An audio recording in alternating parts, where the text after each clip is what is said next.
Salut à tous, aujourd'hui on se retrouve pour une vidéo un petit peu spéciale puisqu'on va parler d'un tournoi inter-école d'ingénieurs. C'est parti.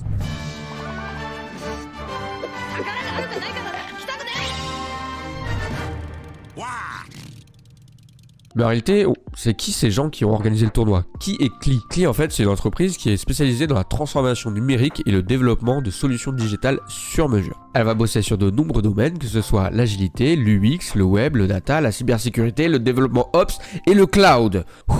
Alors, je connais pas la moitié de ces termes-là, mais pour ceux qui ont fait des études là-dedans et qui s'y connaissent, vous devrez comprendre. Elle a plus de 1000 collaborateurs répartis en France et plus de 550 clients. Cli s'appuie sur 3 valeurs fondatrices qui ne sont pas le neutral, l'avantage et le désavantage, mais plutôt l'engagement, l'intelligence collective et l'innovation. Ils sont aussi engagés dans une démarche RSE, avec des actions concrètes pour un numérique plus responsable, plus d'égalité des chances et une réduction de son impact environnemental. Et c'est pas moi qui vais leur faire la leçon sur l'impact environnemental. Non, je prends pas 50 avions par an, moi, non. Moi, je vais à pied, moi, au Genesis. Pour ceux qui sont dans ce domaine d'expertise ou qui sont encore en études dans ce domaine-là, sachez que Cli recrute. Ce qui est marrant, c'est que l'année dernière, j'avais fait une vidéo aussi sur ce tournoi-là, et que grâce à la vidéo, il y a eu 2 recrutements. Et oui, grâce à Smash Bros, on peut trouver du travail. Incroyable. J'ai pu interviewer l'une des 2 personnes qui s'est fait recruter et son témoignage est vraiment intéressant, je vous laisse le regarder. Alors, moi je suis arrivé chez Cli l'année dernière, j'étais en école d'ingénieur et je cherchais un stage de fin d'études. J'ai été recruté comme ça en stage directement et depuis j'ai été gardé en CDI.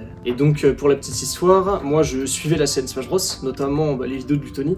Et Gluttony avait fait une vidéo qui parlait du tournoi qui avait été organisé par Cli. Et donc moi en voyant le nom de Cli dans la liste des entreprises qui cherchaient des stagiaires, et bah du coup j'ai tilté, je me suis dit tiens, une boîte dans laquelle on joue à Smash, ça a l'air sympa. Est-ce que je suis bien chez Cli? Eh bah oui, quand même, je suis plutôt bien chez Cli. Sinon je serais pas resté en CDI tout simplement. Ça joue à Smash le midi, c'est assez détendu, il y a beaucoup de projets différents, il n'y a pas énormément de pression, on peut voir vraiment plein de choses différentes, s'épanouir, donc c'est plutôt une bonne ambiance. Est-ce que je me suis amélioré à Smash? Bah, je dirais que oui quand même, parce qu'on joue quasiment tous les midis, donc surtout avant je jouais beaucoup avec les mêmes personnes, et là il y a un petit peu de diversité.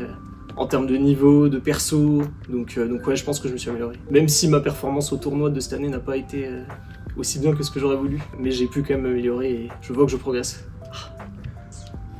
Je pense que je suis meilleur en dev quand même, par rapport à Smash. Je crois qu'on confirme tous. En novembre 2024, Cli a relancé son grand tournoi Super Smash Bros Ultimate, sauf que cette fois, nouveauté, ils ont décidé d'inviter plusieurs grandes écoles d'ingénieurs à participer. Il y a des chances que vous connaissiez ces écoles puisque c'est des écoles qui sont quand même réputées. Il s'agit donc de l'IMTBS, de l'EFRAY, de l'ECO et de l'ENSI. Manifestez-vous dans les commentaires si vous faites partie de ces écoles-là et que vous n'étiez pas au courant de ces tournois. Le tournoi s'est déroulé en 2 phases. Il y avait d'abord les phases de qualification propres à chaque école avec leur propre bracket interne. À l'issue de ces qualifications, 3 joueurs par école ont été sélectionnés. Ce qui est marrant, c'est qu'ils sont tellement déter que par exemple à l'EFRAY, pendant la phase de qualification, le tournoi était streamé. Les joueurs étaient vraiment à fond et en plus il y avait du niveau. Les joueurs savent faire leurs combos, ils ont leurs conditions de victoire, ils savent whiff punish, conditionner. C'est vraiment pas des blagues leur tournoi. Je me souviens qu'à mon époque on n'avait déjà pas de tournoi dans les facs et le peu qu'on avait, les rares fois on avait, c'était quasiment que des casus qui jouaient au jeu et jamais des vrais compétiteurs. Là on est vraiment sur des gens qui font des weekly, qui font des tournois, des vrais joueurs compétiteurs de Smash. Il y a également eu une phase de qualification pour les salariés de Cli, mais bizarrement il y a eu 4 qualifiés chez Cli. C'est pas du favoritisme ça par hasard? À la fin on s'est donc retrouvé avec les 16 meilleurs joueurs qui ont réussi à se qualifier aux phases finales.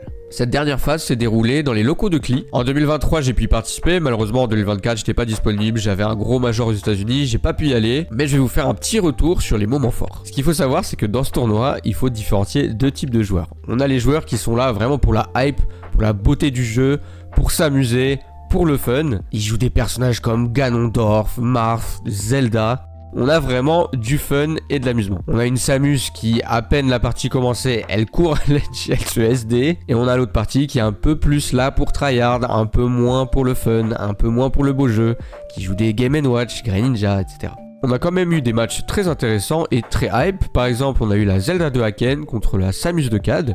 Même si les game plans ne sont pas extrêmement précis, les 2 joueurs se démarquent comme ils peuvent. Ils réfléchissent à un game plan, ils essayent de conditionner leur adversaire. On a vraiment du bon jeu. La grande finale était 100% EFRAY. C'est donc 2 étudiants de cette école qui ont réussi à se hisser jusqu'à la dernière étape. Malheureusement, pas de joueurs de Klee, aïe aïe aïe, alors qu'ils étaient 4, donc même le fait qu'ils soient en surnombre n'a pas suffi. On a donc eu affaire à un match Game & Watch contre Greninja, complètement sur PS2, pas de soucis de counter pick, full PS2, le terre-terre des Français. Les matchs étaient plutôt serrés, on avait un Game & Watch qui connaissait bien ses combos, qui restait plutôt bien au sol, qui savait bien mettre la pression avec son air, et un Game & Watch qui restait pour la plupart du temps patient. Malheureusement, de temps en temps, il restait beaucoup trop dans les airs, et dans ce match-up là, tu peux pas rester dans les airs. Un Greninja qui est dans les airs face à un Game & Watch qui met des nerfs, c'est sûr qu'il gagnera pas les interactions. Donc, ce qu'aurait dû faire le Greninja de Sombra, c'est plutôt rester plus au sol, attendre l'erreur de l'adversaire pour pouvoir le whiff punish avec une dash attack par exemple. C'est vraiment là-dessus qu'est fort Greninja, et malheureusement il est resté un peu trop dans les airs avec des nerfs et des fers. Ces options là il peut les faire dans certains match-up, mais contre Game & Watch c'est vraiment compliqué, t'as pas envie d'être dans les airs contre Game & Watch. Au final c'est Kirbo qui l'emporte et son Game & Watch. Il a donc terminé premier pendant la phase de qualification et également dans le dernier tournoi final. Et oui, Game & Watch a même infiltré les tournois entre écoles d'ingénieurs. Alors juste après cette grande finale, cerise sur le gâteau, on a eu le vrai match. Tout le reste on s'en fout complètement.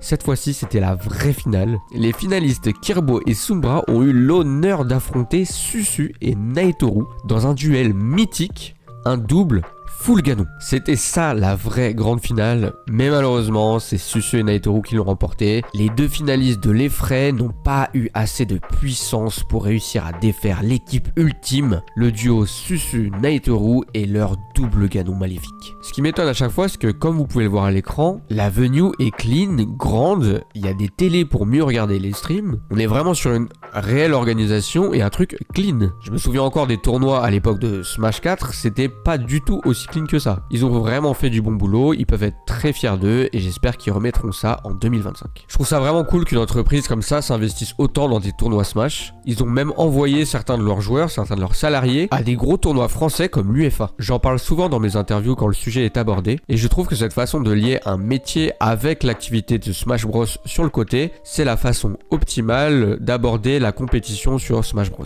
Le jeu n'a clairement pas assez d'argent pour pouvoir s'investir complètement et réalistiquement dans ce jeu, et allier les deux c'est clairement possible du moment qu'on est motivé. Merci à Klee de montrer la voie et j'espère qu'il y a d'autres entreprises qui pourront faire la même chose.